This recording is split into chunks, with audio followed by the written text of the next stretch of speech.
नमस्कार मित्रांनो. सह्याद्रीच्या कुशीत वसलेल्या एका शांत आणि निसर्गरम्य गावात पंडित गजानन शास्त्री राहत होते. गजानन शास्त्री म्हणजे विद्वत्तेचा महासागर. पहाटच्या ब्रह्ममुहूर्तावर जेव्हा ते वेद पठण करायचे तेव्हा संपूर्ण गाव त्या मंगलध्वनीने जागी व्हायचा. त्यांना 4ही वेद, 18 पुराणे आणि न्यायशास्त्राचे इतके सखोल ज्ञान होते की मोठमोठे विद्वान त्यांच्याशी शास्त्रार्थ करायला घाबरत असत. परंतु या विद्वत्तेसोबतच पंडितजींना एक मोठा शाप होता, तो म्हणजे त्यांचा कमालीचा भोळेपणा. त्यांना बाह्य जगातील कपट, स्वार्थ किंवा व्यवहार ज्ञान यांचा लवलेशही नव्हता. त्यांच्या मते जग हे पुस्तकातल्या श्लोकासारखे सरळ आणि स्पष्ट होते. त्यांच्या पत्नीचे नाव होते सुमती. सुमती दिसायला साधी पण बुद्धीने अत्यंत तलख होती. तिला अक्षर ओळख फारशी नव्हती, पण माणूस ओळखण्याची कला तिला अवगत होती. पंडितजी दिवसभर पोथ्यात डोकं खुपसून बसत, तर सुमती घराचा गाडा हाकण्यासाठी शेजाऱ्या पाजाऱ्यांची कामे करत असे. एके दिवशी घरातली परिस्थिती अत्यंत बिकट झाली. डब्यातले पीठ संपले होते आणि डब्यातले तेलही तळाला गेले होते. सुमतीने हळूच पंडितजीच्या खोलीत डोकावले. पंडितजी एका जुन्या हस्तलिखाचा अर्थ लावण्यात मग्न होते. अहो धनी, जरा इकडे लक्ष देता का? सुमतीने विनवणी केली. पंडितजींनी चष्मा नाकावर खाली सरकवला आणि विचारले, काय झाले? सुमती, बघ या श्लोकाचा किती सुंदर अर्थ निघतोय. सुमतीने सुस्कारा टाकला. तुमचा श्लोक पोट भरणार आहे का? घरात अन्नाचा कण नाही. गावातल्या सावकाराचे कर्ज वाढले आहे. तुमची ही विद्या जर आपल्याला 2 वेळची भाकरीही देऊ शकत नसेल तर त्या विद्येचा उपयोग काय? पंडितजींना थोडे वाईट वाटले. ते म्हणाले, सुमती, विद्या ही वाटून वाढते, विकून नाही. मी जर ज्ञानाचा बाजार मांडला तर माझ्या सरस्वतीचा अपमान होईल. सुमती शांतपणे म्हणाली, विद्येचा बाजार नका मांडू, पण किमान तिचे योग्य मूल्य तरी मिळवा. राजाच्या दरबारात विद्वानांचा सन्मान होतो, तिथे का जात नाही तुम्ही? आणि पंडितांचा निर्धार नेमक्या त्याच दिवशी नगरातून राजा विजयसिंह यांच्या दौंडीवाला गावात आला. ढोल वाजवून त्यांनी मोठी घोषणा केली, ऐका हो ऐका. समस्त विद्वानांना सूचित करण्यात येते की विजयनगरचे महाराज आपल्या बुद्धिमत्तेची परीक्षा घेऊ इच्छितात. महाराजांनी 3 कठीण प्रश्न तयार केले आहेत. जो विद्वान या प्रश्नाची अचूक आणि समाधानकारक उत्तर देईल त्याला 100 सोन्याच्या मोहरा आणि राज्याश्रय मिळेल. पण सावध रहा, ज्यांची उत्तरे चुकीची ठरतील त्याला 6 महिने कारावासात राहावे लागेल. दौंडी ऐकताच पंडितजीच्या डोळ्यात चमक आली. त्यांनी सुमतीकडे पाहिले आणि म्हणाले, बघ सुमती, नियतीच मला संधी देत आहे. मी दरबारात जाणार. माझ्याकडे इतके ज्ञान आहे की राजाचे कोणतेही प्रश्न मला अडवू शकणार नाही. सुमतीला मात्र काळजी वाटली. ती म्हणाली, धनी, राजाचे प्रश्न पुस्तकातले नसतात, ते आयुष्यातले असतात. तुम्ही शास्त्र जाणता, पण राजाची मनस्थिती तुम्हाला कळणार नाही. जाऊ नका. पण पंडितजी ऐकायला तयार नव्हते. त्यांचा स्वतःच्या ज्ञानावर अढळ विश्वास होता. दुसऱ्या दिवशी सकाळी ते आपली पोथी घेऊन राजवाड्याकडे निघाले. राजदरबार विद्वानांनी भरलेला होता. अनेक पंडित आले आणि राजाचे प्रश्न ऐकून गप्प झाले.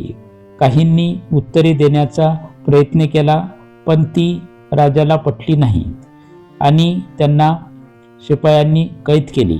शेवटी पंडित गजानन शास्त्रीचा नंबर लागला. राजा विजयसिंह सिंहासनावर बसले होते. त्यांनी पंडितजीकडे पाहिले आणि विचारले, पंडितजी, तुम्ही खूप लांबून आला आहात असे दिसते. तुम्हाला आमचे नियम माहीत आहेत ना? पंडितजी गर्वाने म्हणाले, हो महाराज, ज्ञानासाठी मी प्राणाचीही बाजी लावायला तयार आहे. विचारा तुमचे प्रश्न. राजा हसले आणि त्यांनी पहिला प्रश्न विचारला. पंडितजी सांगा, या जगात सर्वात मौल्यवान वस्तू कोणती? पंडितजींनी क्षणभर विचार केला आणि शास्त्रातील श्लोक उद्धृत करत म्हणाले, महाराज, शास्त्रात सांगितले आहे, पृथ्व्यो त्रीणी रत्नानी जलमन्य सुभाषितम. पण व्यावहारिक दृष्टीने पाहिले तर सुवर्ण, सोने हे सर्वात मौल्यवान आहे, कारण त्यातून सर्व काही विकत घेता येते. राजाचा चेहरा कडक झाला. पुस्तकी उत्तर मला हे अपेक्षित नाही. राजाने दुसरा प्रश्न विचारला, सर्वात वेगवान कोण, वारा की प्रकाश? पंडितजी म्हणाले, महाराज, ऋग्वेदानुसार वायूचा वेग अचाट आहे. वारा हाच सर्वात वेगवान आहे. राजा अधिकच निराश झाले. तिसरा प्रश्न आला, जगातील सर्वात गोड वस्तू कोणती? पंडितजींना वाटले की आता हे उत्तर तरी बरोबर येईल. ते उत्साहात म्हणाले, साखर आणि मध यापेक्षा गोड जगात काहीच नाही. राजा संतापून उभा राहिला. पंडितजी, तुम्ही विद्वान असाल, पण तुमच्याकडे बुद्धी नाही. तुम्ही केवळ पोपटपंची करत आहात. सैनिकांनो, यांना घेऊन जा आणि 6 महिने अंधार कोठडीत टाका. पंडितजींना काही सुचेनासे झाले. त्यांना ओढत नेत असताना त्यांच्या डोळ्यासमोर सुमतीचा चेहरा आला. तिने दिलेला इशारा बरोबर होता. सुमतीचे आगमन आणि युक्ती. संध्याकाळ झाली तरी पंडितजी घरी परतले नाहीत. तेव्हा सुमती समजली की घात झाला आहे. तिने पदर खेचला आणि मनात ठाम निश्चय केला. ती तडक राजवाड्याच्या दिशेने निघाली. तिने राजाच्या द्वारपालाला विनंती केली, भाऊ, मी पंडित गजानन शास्त्रीची पत्नी आहे. मला महाराजांना भेटायचे आहे. माझ्याकडे त्यांच्या प्रश्नांची काही वेगळी उत्तरे आहेत. द्वारपालाने तिला आत सोडले.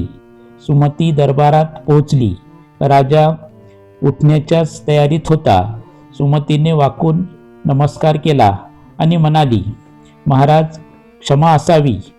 माझे पती शास्त्रात इतके हरवलेले असतात की त्यांना माणसाच्या भाषेतील प्रश्न कळले नाहीत.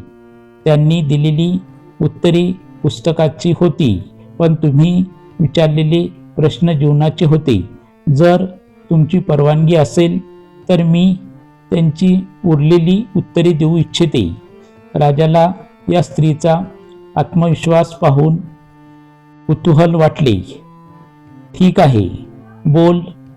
सुमतीने शांतपणे उत्तर दिले, मौल्यवान वस्तू महाराज, सर्वात मौल्यवान वस्तू हिरा किंवा सोने नाही, तर वेळ आहे. गेलेली वेळ जगातील सर्वात संपत्ती देऊनही राजालाही परत मिळवता येत नाही. दुसरा प्रश्न, सर्वात वेगवान वारा नाही, तर माणसाचे मन आहे. एका क्षणात मन 7 समुद्र पार करून स्वप्नाच्या दुनियेत पोहोचते. शरीराला जिथे पोहोचायला वर्ष लागतात, तिथे मन एका पळात पोहोचते. आणि सर्वात गोड वस्तू महाराज, सर्वात गोड साखर नाही, तर माणसाची वाणी आहे. गोड बोलण्याने शत्रूचे हृदयही जिंकता येते, जे साखरेला कधीच जमणार नाही. संपूर्ण दरबारात टाळ्यांचा कडकडाट झाला. राजाच्या डोळ्यात चमक आली. अतिशय सुंदर. तुझे उत्तर केवळ बरोबरच नाही, तर ते सत्य आहे. राजाने त्वरित पंडितजींना मुक्त करण्याची आज्ञा दिली. पंडितजी जेव्हा बाहेर आले तेव्हा ते मान खाली घालून उभे होते. त्यांना स्वतःच्या अफाट ज्ञानाची लाज वाटत होती.